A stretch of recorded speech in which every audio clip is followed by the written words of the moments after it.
اب یہاں پر چلتے چلتے میں وہ سریا ستارہ، چونکہ جب بھی اس کا ذکر ہو تو اس کے ساتھ ایک اور چیز بھی جڑی ہوئی ہے، اور وہ ہمارے استاد محترم ڈاکٹر اسرار احمد رحمہ اللہ تعالیٰ بھی اپنے بیان القرآن کے اندر اس کو بیان کر گئے، کئی اور مواقع کے اندر، کہ جی امام حنیفہ رحمہ اللہ کا ذکر جو ہے وہ قرآن میں موجود ہے اور بخاری اور مسلم میں موجود ہے۔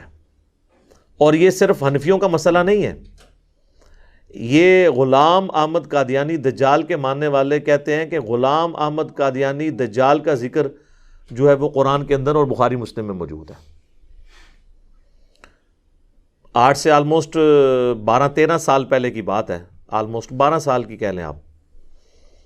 یہاں پر کچھ قادیانی آئے اور انہوں نے یہی کہا جی قرآن میں موجود ہے ذکر۔ میں نے کہا جی کہاں پہ؟ کہتے ہیں سورۃ الجمعہ کے اندر اور بخاری میں حدیث بھی ہے۔ تو میں نے ان کو کہا کہ پہلے تو مجھے یہ بتاؤ تم نے خود بخاری پڑھی ہے؟ کہتے نہیں پڑھی نہیں ہے، ہم نے سنا ہے۔ میں نے کہا ابھی اب میں تمہیں بتاتا ہوں کہ وہ بخاری میں الفاظ کیا ہیں، اس میں غلام احمد قادیانی کہاں سے آ گیا۔ وہ ہے سورۃ الجمعہ پارہ نمبر 28 کے اندر اللہ تعالیٰ نے اپنے محبوب صلی اللہ علیہ وآلہ وسلم کی جو مبارک دعوت ہے اس کا ذکر کرتے ہوئے فرمایا هو الذی بعث فی الامیین رسولا منہم یتلو علیہم آیاتہ ویزکیہم، وہی اللہ ہے جس نے ان امیین میں، اہل مکہ میں، یا ایسے لوگ جو پڑھے لکھے نہیں تھے ان میں سے، انہی میں سے ایک رسول بھیجا جو ان پر اللہ کی آیات تلاوت کرتا ہے اور ان کا تزکیہ کرتا ہے اور انہیں کتاب و حکمت سکھاتا ہے۔ وَإِن كَانُوا مِن قَبْلُ لَفِي ضَلَالٍ مُبِينٍ، اور اس قرآن کے نزول سے پہلے اور نبی علیہ السلام کے تشریف آوری سے پہلے یہ لوگ کھلی گمراہی میں تھے۔ وَآخَرِينَ مِنْهُمْ لَمَّا يَلْحَقُوا بِهِمْ، اور ابھی تو اور لوگ ہیں جو بعد میں آئیں گے اور ان سے آ کر ملیں گے، ابھی تک وہ ملے نہیں ہیں، یعنی تابعین۔ وَهُوَ الْعَزِيزُ الْحَكِيمُ، اور وہی غالب ہے اور حکمت والا ہے۔ اب یہ جو الفاظ ہے نا وَآخَرِينَ مِنْهُمْ لَمَّا يَلْحَقُوا بِهِمْ، تو صحابہ نے پوچھا، اس کانٹیکسٹ میں حدیث ہے بخاری اور مسلم دونوں کے اندر، کہ یہ کون سے لوگ ہیں جو ہمیں آ کر ملیں گے اور بعد میں وہ مسلمان ہوں گے، کہ جن کی توصیف اللہ تعالیٰ نے قرآن میں بیان کی ہے۔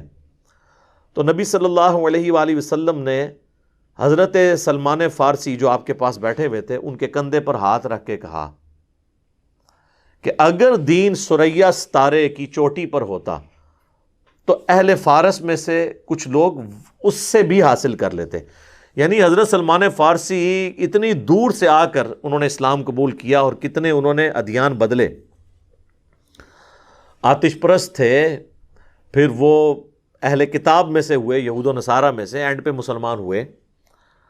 تو نبی علیہ السلام نے تعریف کی اہل فارس کی، ایران والوں کی، کہ جی اگر دین ثریا ستارے کی چوٹی پر ہوتا تو وہاں سے بھی حاصل کر لیتے۔ اب اس میں نہ تو امام حنیفہ رحمۃ اللہ علیہ کا کہیں نام موجود ہے، نہ کہیں پہ غلام احمد قادیانی دجال کا۔ وہ کہتے ہیں کہ جی وہ غلام احمد قادیانی کے جو باؤجداد ہیں نا پیچھے سے، وہ ادھر کے تھے۔ اچھا جی، امام حنیفہ کے بھی باؤجداد وہاں کے تھے، بلکہ وہ تو پیدا ہی خراسان کے اندر ہوئے۔ یہ پورا جو علاقہ ہے عراق، ایران اور افغانستان کی بیلٹ، یہ پورے کا پورا علاقہ یہ اسی میں آتا ہے، اہل فارس میں سے، کیونکہ یہاں پہ فارس کی حکومت تھی اس وقت، دو ہی امپائرز تھی، رومن اور پرشین امپائر کی حکومت تھی۔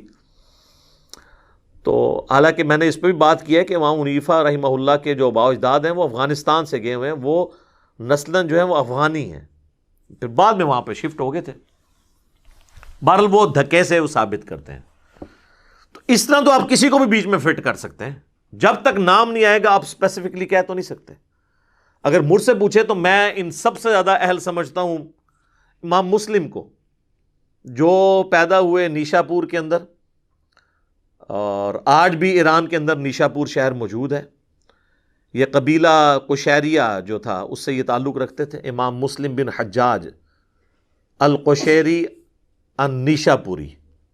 پھر اس کے بعد المتوفہ 261 ہجری، ان کے تقریباً آلموسٹ 200 سال کے بعد امام حاکم جنہوں نے المستدرک للحاکم لکھی ہے وہ بھی نیشا پوری تھے۔ کئی ایک محدثین ہیں جو نیشا پور کے رہنے والے ہیں، اور وہ ایران کا آج بھی شہر ہے۔